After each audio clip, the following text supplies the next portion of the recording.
দেশটার সাথে যে দূরত্ব কমানোর যে রাজনৈতিক দল বা বিএনপি, সেটাতে বিএনপি চেয়ারপারসন বেগম খালেদা জিয়ার ভূমিকা ছিল।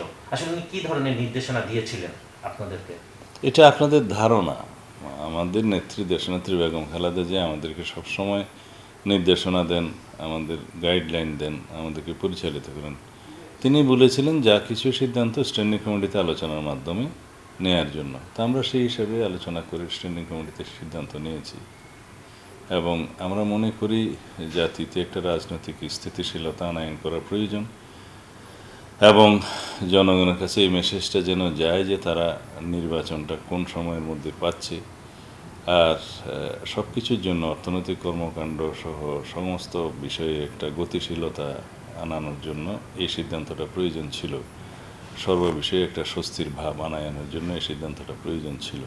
আমাদের নেতা জনাব তারেক রহমানের দেশে প্রত্যাবর্তন একটা ঐতিহাসিক স্মারক হয়ে থাকবে।